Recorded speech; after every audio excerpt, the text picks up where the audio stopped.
जीवन में अच्छी सेहत के लिए खेल खेलना बहुत ज़रूरी है। दे से life is a sport best enjoyed when played. लेकिन एक गलत मूव, एक ओवर स्ट्रेच आपको तकलीफ पहुंचा सकता है। खेल खेलते वक्त अगर चोट लग जाए तो ऐसे में निदान क्या किया जाए? आज हेलो डॉक्टर सेगमेंट में हम फोकस कर रहे हैं स्पोर्ट्स इंजरी और स्पोर्ट्स मेडिसिन पर। और इस विषय पर बातचीत के लिए स्वागत कीजिए डॉक्टर अमित शर्मा का। नमस्कार। डॉक्टर साहब लेडी हार्डिंग मेडिकल कॉलेज से हैं, associate professor, sports injury and joint replacement specialist. Good morning. और हमारे साथ है डॉक्टर दीपक जोशी। नमस्कार, आपका स्वागत है। नमस्कार। आप है director sports injury centre Safdarjung hospital से। डॉक्टर साहब, क्योंकि नीरज चोपड़ा आजकल हमारे सबके प्रिय हैं जब से उन्होंने ओलंपिक्स में जेवलिन में गोल्ड लिया है, तो अगर कोई जेवलिन थ्रोअर है, अगर कोई डिस्कस थ्रोअर है या कंधे का इस्तेमाल करके खेल खेलता है तो उन्हें क्या चोट लगने का खतरा है, कैसे फिट रहें? आई थिंक सबसे ज़्यादा कॉमन जो कंधे की समस्याएं हैं, एक तो बार बार कंधे का उतरना, और उसके अलावा जो ये थ्रोअर्स हैं इनमें काफ़ी कॉमन प्रॉब्लम होती है जिसको हम अपनी लैंग्वेज में बोलते हैं इंटरनल इम्पिंजमेंट। अच्छा। ये लोग कंधे के पीछे तरफ काफ़ी दर्द बताते हैं और जब भी ये ऐसे थ्रो करने की कोशिश करते हैं तो ये पूरी तरीके से पावर से थ्रो नहीं कर पाते। इसमें आम तौर पे हाथ को आगे ले जाने वाली मांसपेशी वो कमज़ोर होने लगती है और पीछे से दर्द होने लगता है। तो इसमें आम तौर पे जो इसका इलाज रहता है वो फिजियोथेरेपी के माध्यम से ही सफल हो जाता है, पर इसका पता चलना बहुत ज़रूरी होता है। नहीं तो ये बढ़ती चली जाती है और उसके बाद समस्या ज़्यादा होती है। जी डॉक्टर दीपक, जब हम मसल पुल की बात कर रहे हैं, ओवर स्ट्रेच की बात कर रहे हैं, तो इसके क्या कारण रहते हैं? क्या हम ओवर प्रैक्टिस कर लेते हैं उस वजह से या कुछ और रीज़न भी रहते हैं? हाँ जी, जो कॉमन स्पोर्ट्स इंजरीज़ हैं जो हम देखते हैं वो मोस्टली अर्ली वार्म अप अगर नहीं किया हो तब ज़्यादा होती हैं, या अगर खिलाड़ी को फटीग में खिलाया जाए तो कोचेस का बहुत इंपॉर्टेंट रोल होता है। जैसे कि अगर वो फटीग में खेलना शुरू करता है, आपने देखा होगा आमतौर फुटबॉल में बार बार रोटेशन होती है, आप देखते हो कि आपका बहुत प्रिय खिलाड़ी जिसने गोल कर दिया है उसी को बाहर कर दिया है, तो कोच ये देखता है कि इस खिलाड़ी की कैपेसिटी इतनी है, अब इसको फटीग हो गया, अब इंजरी के चांसेस हैं। तो ये मोस्टली जो कॉमन इंजरीज होती हैं, या आपने लैक ऑफ वार्म अप नहीं किया हो अच्छे से, या आप फटीग में खेल रहे हैं, तो मोस्टली ये जी, तो ये बहुत इंपॉर्टेंट बात है कि जब भी हमें से कोई व्यक्ति खेल खेले तो आप जो एक अप्रोप्रिएट वार्म अप है वो ज़रूर कर लें। लेकिन यदि आप इस विषय पे कोई सवाल करना चाहें, आप हमें फ़ोन कर सकते हैं। और फ़ोन करने के लिए हमारा नंबर नोट कर लीजिए, 011 is our code and number is 23097532। जैसे कभी कभी हम कहते हैं कि किसी खिलाड़ी का कंधा उतर गया, इसका क्या मतलब है? कंधा उतरने का मतलब ये है कि किसी भी जोड़ में दो हड्डियां भाग लेती हैं और कंधे में एक हड्डी बॉल की शेप की होती है, एक हड्डी कटोरी की शेप की होती है। जब ये कंधा उतरता है इसका मतलब बॉल जो है वो कटोरी से बाहर आ गई है। अच्छा। आम तौर पे ये जो बॉल होती है ये कटोरी से आगे की तरफ बाहर आ जाती है, और इसको आम तौर पे जो स्पोर्ट्स पर्सन होते हैं जो थोड़े से रेगुलर खेल रहे होते हैं वो फील्ड पे ही थोड़ी सी ट्रेनिंग ले लेते हैं तो वो उसको बिठाने में भी वापस सक्षम हो जाते हैं। अदरवाइज तुरंत किसी हॉस्पिटल जाना पड़ता है। इसको हम लॉक्ड शोल्डर डिसलोकेशन बोलते हैं कि लॉक हो गया है अपनी पोजीशन में। जी, ये एक कॉलर हमारे साथ जुड़े हैं भोपाल से। नमस्ते डॉक्टर प्रदीप साहू, क्या सवाल है आपका? डॉक्टर साहब, ये बताइए कि जो आज स्पोर्ट्स इंजरीज की बात हो रही है, तो महिला खिलाड़ियों की स्पोर्ट्स इंजरीज क्या होती हैं और पुरुष खिलाड़ियों की स्पोर्ट्स इंजरीज की क्या होती हैं, और दोनों में क्या डिफरेंस होता है, और डॉक्टर्स को ट्रीटमेंट करते समय किसमें ज्यादा प्रॉब्लम होती है? जी, महिलाओं की डेफिनेटली हार्मोनल जो है वो डिफरेंट होती है एज़ कम्पेयर टू मेल्स, लेकिन एज सच जो स्पोर्ट्स इंजरीज़ हैं वो मोर और लेस सिमिलर ही होती हैं दोनों में। फीमेल जो होती हैं वो ज़्यादा हाइपरलैक्स होती हैं, हाइपरलैक्सिटी ज़्यादा देखने में मिली है। तो जो कॉमनेस्ट जो इंजरी हमारे पास है, जो हमारे पास पेशेंट्स आते हैं, वो होती हैं लिगामेंटस इंजरीज। दोनों मेल्स दोनों फीमेल्स में बराबर ही होती हैं, फीमेल्स में कंपैरेटिवली ज़्यादा होती हैं। और जो कॉमनेस्ट इंजरी जो हम देखते हैं, जो ट्रीट करते हैं, वो ACL इंजरी या क्रूशिएट लिगामेंट इंजरी जो घुटने की होती है। ट्रीटमेंट वाइज जो है कि दोनों में जब हम रिकंस्ट्रक्शन करते हैं या सर्जरी करते हैं या रिहैबिलिटेशन करते हैं तो दोनों में थोड़ा बहुत अंतर रहता है कि किस तरह हमें उनको फिक्स करना है और किस तरह हमें उनको रिहैबिलिटेट करना है। तो थोड़ा बहुत डिफरेंस होता है, पर मोर और लेस आजकल दोनों की इंजरीज ऑलमोस्ट सिमिलर ही होती हैं। जी, लेकिन जैसे जो कॉमन इंजरी डॉक्टर दीपक ने बताया ACL, तो डॉक्टर साहब ये पहले तो थोड़ा बताइए, मसल तो मांसपेशी है और ये L जो है लिगामेंट, इनमें फ़र्क क्या है और ACL में क्या होता है? बिल्कुल, यह समझना बहुत ज़रूरी है। मसल जो होती है वो किसी भी जोड़ को चलाने का काम करती है। जैसे ये एक मसल है जिसको सब लोग जानते हैं, बाइसेप्स। तो ये जो है ये हमारे कोहनी के जोड़ को चला रही है। ठीक है। लेकिन जोड़ को स्थिरता देने का काम जो है वो लिगामेंट करते हैं, जो छोटे छोटे से होते हैं जोड़ में, और वो इसको स्थिर बनाते हैं। ऐसे ही घुटने के अंदर दो बहुत इंपॉर्टेंट लिगामेंट होते हैं। एक आगे की तरफ होता है जिसको ACL बोलते हैं, एक पीछे की तरफ होता है जिसको PCL बोलते हैं। साइड वाले को MCL और बाहर की तरफ वाले को LCL। तो सुर्खियां ACL क्यों बटोरता है? बहुत सही आपने सवाल पूछा, क्योंकि ACL लिगामेंट सबसे ज़्यादा प्रोन होता है इंजरी के लिए, और इसके टूटने से दौड़ते हुए जैसे ही कोई ट्विस्ट लेना चाहता है वो तुरंत गिर पड़ता है और उसको लचकपन महसूस देती है। तो इसकी सर्जरी करना भी अनिवार्य होता है, और ये अपने आप ठीक नहीं होता। तो सर्जरी एक इसका महत्वपूर्ण उपाय है, उसके अलावा यह ठीक हो पाना मुश्किल है। जी, एक कॉलर है इस समय, उनका सवाल पहले लेते हैं। हेलो नवीन जी। डॉक्टर साहब नमस्कार। नमस्कार। मेरा सवाल ये है कि मेरे साली जो है पटना में गांधी मैदान में पुलिस की दौड़ कर रही थी, दौड़ के लिए जो हो तैयारी कर रही थी, तो अचानक उसके घुटने में दर्द हो गया और अब तो वो दौड़ नहीं पा रही थी। फिर डॉक्टर साहब के पास गई तो डॉक्टर साहब ने कहा कि जो है इसका ऑपरेशन करना पड़ेगा। तो डॉक्टर साहब कोई ऐसा उपाय है कि ऑपरेशन ना हो और वो ठीक हो जाए?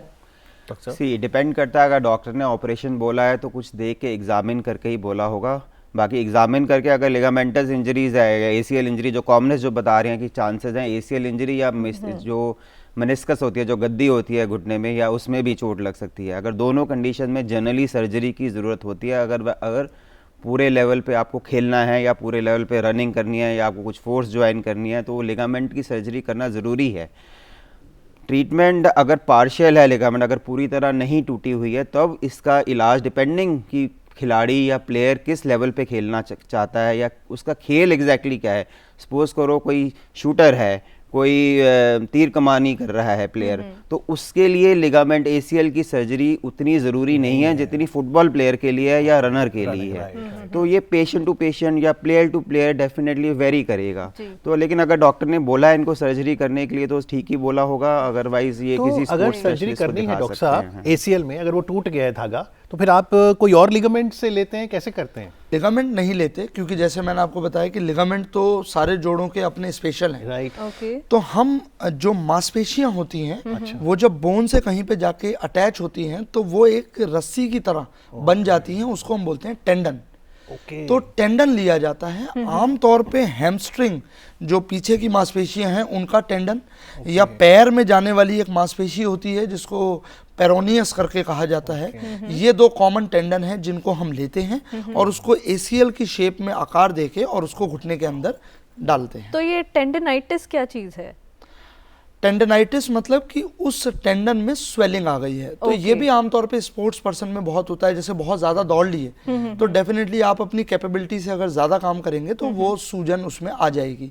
उसमें फिर आपको 7 दिन रेस्ट लेना पड़ेगा, थोड़ी बर्फ़ की सिकाई करनी पड़ेगी और उसका इलाज करना पड़ेगा। लेकिन हम स्पोर्ट्स इंजरी सेंटर की बात करें, ये तो एक बहुत state of the art infrastructure है, तो वहाँ किस तरह की सर्विसेज उपलब्ध हैं? स्पोर्ट्स इंजरी सेंटर 2010 में कॉमनवेल्थ गेम्स में पहला सेंटर बना था। अभी जो प्रेजेंट सेंटर है वो अपग्रेडेड 150 बेडेड सेंटर है, जो गवर्नमेंट का बहुत एक बड़ा इनिशिएटिव है। इसमें बेसिकली एक खिलाड़ी के लिए सारी ट्रीटमेंट एक ही छत के नीचे है, जिसमें सर्जन्स हैं जो ऑर्थोपेडिक सर्जन हैं जो स्पेशलाइज्ड हैं स्पोर्ट्स इंजरीज़ की सर्जरी करते हैं, वो लोग हैं। दूसरा सबसे इम्पॉर्टेंट इसमें स्पोर्ट्स मेडिसिन के डॉक्टर्स हैं। तो जो MD स्पोर्ट्स मेडिसिन है ये वन ऑफ द सेंटर है जिसने सबसे पहले गवर्नमेंट सेटअप में स्टार्ट की थी। अब करीब 5 से 6 स्पोर्ट्स मेडिसिन के फिजिशियंस यहाँ से निकलते हैं MD स्पोर्ट्स मेडिसिन, जो कि ओवरऑल ट्रीटमेंट जो प्लेयर्स को जल्दी से जल्दी रिटर्न करने के लिए हेल्प करते हैं।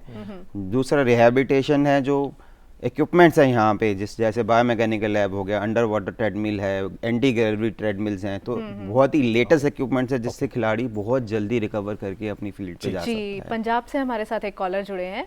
हेलो राकेश जी। नमस्ते सर। नमस्ते सर। सवाल पूछिए। ये सर ऐसे हमारा जो बाएं हाथ है वो पीठ के पीछे नहीं जाता है। अच्छा। फिजियोथेरेपी कराए तब पर फायदा नहीं हुआ। आपकी उम्र कितनी है राकेश जी? 56 है। राइट चला जाता है पीछे?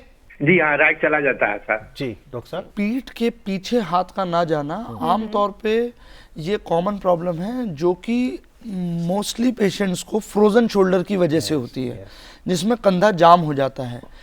कंधा जाम होना जो है वो स्पोर्ट्स इंजरी का एक एक्सटेंडेड वर्जन है, ऑल्दो इनके केस में स्पोर्ट्स इंजरी नहीं है ये। डायबिटीज़ के पेशेंट्स में, थायराइड के पेशेंट में ये अपने आप भी हो सकता है, या फिर कंधे में आपको कोई चोट लगी है तो ऊपर वाले ने एक ऐसा मैकेनिज्म बनाया है कि वो कंधे को जाम करता चला जाता है ताकि वो इंजरी ठीक हो जाए और फिर अपने आप वो 1-2 साल में खुल जाता है। प्रोटेक्टिव मैकेनिज्म भी है, प्रोटेक्टिव मैकेनिज्म है और ये अपने आप भी 2 साल में ठीक हो जाता है। तो उसका अगर टर्म हमें शॉर्ट करना है तो हम फिजियोथेरेपी करते हैं और कुछ इलाज करते हैं और दर्द को बचाते हैं। ओके डॉक्टर, जब स्पोर्ट्स इंजरी जब होती है तो उसके साथ एक और जंग होती है हमारी मेंटल हेल्थ के साथ, तो ऐसे में क्या किया जाता है? क्या आप कुछ स्पेशल उनको काउंसलिंग वगैरह भी प्रोवाइड करते हैं? डेफिनेटली स्पोर्ट्स इंजरी सेंटर में स्पोर्ट्स साइकोलॉजिस्ट की एक पोस्ट है, एक हमारे पास स्पोर्ट्स साइकोलॉजिस्ट है।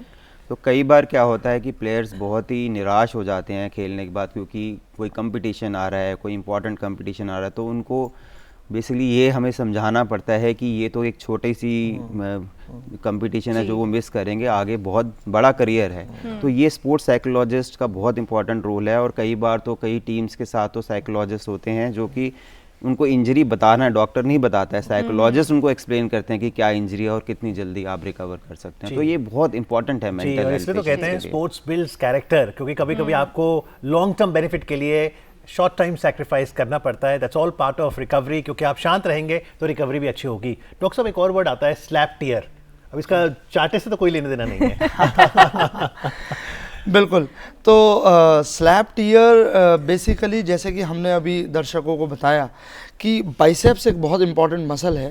आमतौर पे लोगों को यह पता नहीं होता है बाइसेप्स मसल जो है वो कंधे से ही आ रही है। अच्छा, कंधे से इसका अटैचमेंट है। अच्छा, तो जो लोग आमतौर पे डंबल वगैरह उठा रहे होते हैं या भारी वेट लिफ्टर्स जो होते हैं उनमें कई बारी बाइसेप्स का टेंडन कंधे के पास से कंधे की एक और उसके मैं कहूँगा उसका एक कुशन जिसको लेब्रम बोलते हैं उसके साथ उखड़ जाता है, उसके साथ हट जाता है और वो मरीजों में दर्द करता है। आमूमन जो साधारण लोग हैं उनमें अगर टीयर होता है तो फिजियोथेरेपी से इसका इलाज हो सकता है, लेकिन जो वेट लिफ्टर्स हैं उनमें आमतौर पे हमें सर्जरी से उसको रिपेयर करना पड़ता है। जी, वेट लिफ्टिंग की आपने बात की। आजकल जिम ज्वाइन करने का बड़ा ट्रेंड है और जिम्स में आजकल सिर्फ एक्सरसाइज ही नहीं, डांस वगैरह हर तरीके की टेक्निक सिखाई जाती है। ऐसे में कई बार स्पेशली जब हम फीमेल्स की बात करते हैं, जब वो वेट पुल करती हैं तो ज़्यादातर उनकी बैक पर, लोअर बैक पर असर पड़ता है। तो अगर अचानक से स्ट्रेन पड़ जाए या वो झटका जब आता है तो उठा भी नहीं जाता, उस टाइम पर क्या किया जाए? क्या उस टाइम पे करेक्ट मेजर होना चाहिए? क्या सिकाई करें, कुछ और करें? सबसे पहले तो कि आगे अगर जैसे झटका लगे तो आपको फर्दर एक्सरसाइजेस, फर्दर जिम नहीं करना है, आपको कुछ रेस्ट देना पड़ेगा। चोट लगी है तो सबसे इम्पॉर्टेंट है बॉडी अपने आप को खुद हील करती है, तो रेस्ट देना, कुछ दिन के लिए जिम नहीं करना, वो इम्पॉर्टेंट है। सिकाई डेफिनेटली गर्म पानी की सिकाई कर सकते हैं, लेकिन सबसे इम्पॉर्टेंट है कि ये देखना कि कमर में ही दर्द है, रेडिएट तो नहीं कर रहा है, पैरों में तो नहीं जा रहा है। अगर पैरों में भी जा रहा है तो हो सकता है कि डिस्क की प्रॉब्लम भी हो सकती है। तो ऐसी सिचुएशन में तो डॉक्टर को दिखाना चाहिए। लेकिन अगर छोटा मोटा दर्द, स्पैज़म है तो आई थिंक कुछ नॉर्मल पेन किलर लेके, दवाई लेके और सिकाई करके, गर्म पानी की सिकाई करके या बॉटल से डेफिनेटली रेस्ट मिलता है। और सबसे इम्पॉर्टेंट है कि बॉडी को रेस्ट देना, फर्दर 2 हफ्ते तक रेस्ट देना है। तो मतलब कोई डांस भी कर रहा है, परफॉर्म कर रहा है, तो उसके लिए भी बार बार बीच में थोड़ा गैप चाहिए। बिल्कुल, डेफिनेटली। इंजरी जो है कि अगर इंजरी, छोटी इंजरी बड़ी इंजरी बन सकती है। छोटा सा दर्द कमर का डिस्क तक पहुंच सकता है, फिर परमानेंट ही काफ़ी टाइम तक खेलना और ये डांस करना बंद हो सकता है। तो ये बहुत इंपॉर्टेंट है कि हम जब छोटी सी इंजरी उसको नज़रअंदाज ना। लेकिन कौन सी उम्र से व्यक्ति जो है जिम में जाए? क्योंकि आजकल हर किसी को चाहत होती है मैं स्पोर्ट्स में आऊँ, क्योंकि स्पोर्ट्स एक इंडस्ट्री बन गया है। अब देखिए भारत 2030 में कॉमनवेल्थ गेम्स की मेज़बानी भी करेगा अहमदाबाद में, फिर ओलंपिक्स भी आने के चांसेस हैं 2036 में। तो हम कहते हैं जी युवा को जल्दी खेल में लाओ, तो कब वो जाए? क्योंकि बॉडी अपने हिसाब से डेवलप होती है, कब वो जिम में जाए, कितनी जल्दी? Correct. So I think paediatric जो एज ग्रुप आप मेरे से जानना चाह रहे हैं उसमें मुझे लगता है 14 मतलब अर्लीस्ट, वैसे तो 10 ईयर्स और 9-10 ईयर्स के जो किड्स हैं वो भी आजकल स्पोर्ट्स की तरफ काफ़ी इंक्लाइंड हैं। Right. फ्रॉम 9, 10 टू 14 वो एक एज है जिसमें वो अपनी बॉडी को टोन अप और शेप अप करना शुरू करें। बट ये ध्यान रहे कि पीडियाट्रिक इंजरीज भी स्पोर्ट्स इंजरी बहुत कॉमन है, तो उसका ध्यान देते हुए ही जिम को ग्रेजुअली कैलिब्रेट करते हुए आगे बढ़े। जी, जब आप स्पोर्ट्स इंजरी का ट्रीटमेंट करते हैं तो रीहैब हो रहा है, यानी कि आप कम बैक के लिए भी उनकी तैयारी कर रहे हैं पूरे तरीके से, तो वो कौन से पैरामीटर्स हैं जिससे ये डिसाइड किया जाता है कि the person is ready to come back? Yes, so ये बहुत इंपॉर्टेंट है, रिटर्न टू स्पोर्ट्स। तो रिटर्न टू स्पोर्ट्स में कराने के लिए हमारे पास हम वेरियस टेक्निक्स यूज़ करते हैं। आजकल हम पहले वाटर थेरेपी करते हैं, अंडर वाटर ट्रेडमिल पे पेशेंट्स को हम ट्रीट कर रहे हैं, एंटी ग्रेविटी ट्रेडमिल, ऐसी एडवांस मशीन यूज़ करके जिससे वो वेट जो पेशेंट का है या स्पोर्ट्समैन का जो इंजर्ड है वो रिड्यूस हो जाता है और वो नॉर्मल रनिंग एक्टिविटीज़, ताकि ब्रेन आइडेंटिफाई करना शुरू कर दे कि all his activities, all his joints are moving in tandem and synchronous. और दूसरा एक हमारा स्पेशल हम रिटर्न टू स्पोर्ट्स टेस्ट करते हैं जिसमें हॉप टेस्ट है, हॉप इंडेक्स है, रनिंग है, ड्रिबलिंग है और बैलेंस टेस्ट है। ये जो हम करते हैं, ये जब पेशेंट पास हो जाता है, जब स्पोर्ट्स, ये स्पोर्ट्स मेडिसिन डॉक्टर का काम है, सर्जन का काम नहीं है, फिजियोथेरेपिस्ट का काम नहीं है। स्पोर्ट्स मेडिसिन डॉक्टर लिखता है he has pass the return to sports test, तभी उसको अलाउ किया जाता है कि वो स्पोर्ट्स तक जाए। जी, और ये हफ्ता भारत के लिए बहुत खास है क्योंकि लायनल मेसी भारत में होंगे। फुटबॉलर्स को अमूमन कौन सी इंजरी हो सकती है ये पूछूंगा मैं आपसे, लेकिन पहले उदयपुर चलते हैं जहां से एक कॉलर फोन लाइन पर हैं। हेलो, मुझे टेनिस एल्बो के बारे में जानना था, वो जनरली क्यों होता है और स्पोर्ट्स में ही ज्यादा दिखाई देता है? मेरे ख्याल से सबसे ज़्यादा प्रसिद्ध जो है वो सचिन तेंदुलकर जी ने किया था क्योंकि वो बहुत ही हैवी बैट यूज़ करते थे बैटिंग के लिए। सो टेनिस एल्बो अगेन टेंडनाइटिस है एक प्रकार की, जैसे कि हमने डिस्कस किया। तो कुछ मसल्स जो यहाँ एल्बो के पास अटैच्ड हैं वो रिस्ट की मूवमेंट में हेल्प करती हैं।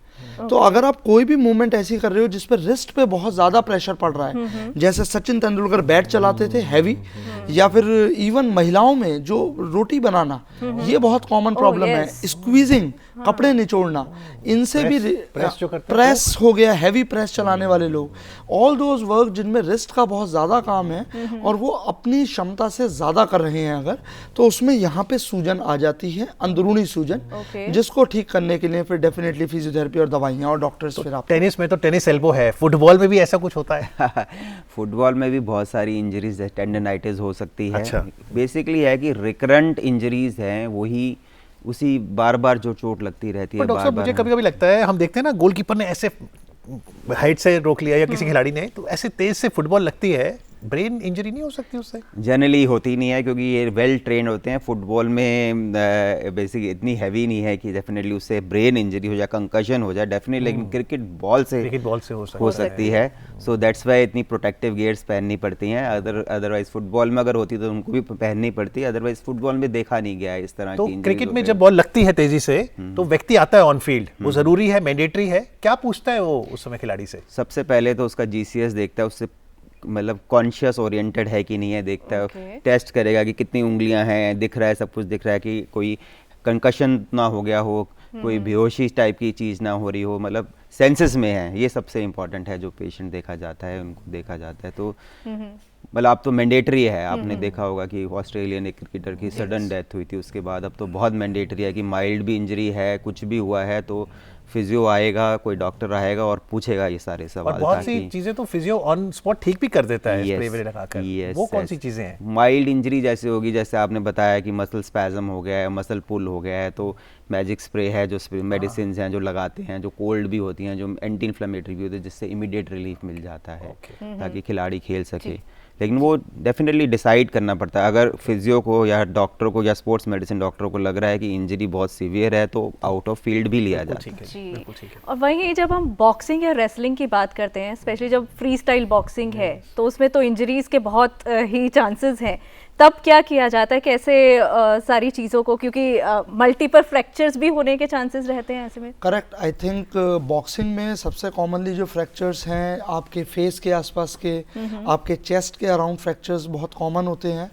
एंड ऑल दोज पेशेंट्स, उन सबको हम लोग, अगर इंजरी हुई है तो रिब्स खास तौर पे, क्योंकि हम लोग सांस लेते रहते हैं हर समय, तो इनकी हीलिंग में टाइम बहुत लगता है। और पेशेंट्स ये वाले 6 से 8 हफ्ते तक पेन भी हमें बताते हैं, तो they have to take long rest. Muscle pull और स्प्रेन 3 से 4 हफ्ते में ठीक होता है, बट ये फ्रैक्चर्स 8 हफ्ते या 3 महीने तक उनको 10 seconds रह गए हैं। Which is your favorite sport that you play? Cricket. Cricket? Badminton. Badminton. Very nice. So why is it called badminton? It's a good sport. I think that आज जो छोटे छोटे टिप्स दोनों डॉक्टर्स ने दिए हैं उसके मद्देनजर हम खेलों को एंजॉय करेंगे, और खेलेंगे तो चोट लगना भी स्वाभाविक है, लेकिन will be mentally resilient to come back and return to sport. कार्यक्रम में चर्चा करने के लिए डॉक्टर दीपा आपका, डॉक्टर अमित आपका बहुत Thank बहुत you so आभार। much. Thank you very much. धन्यवाद, so much. Thank you.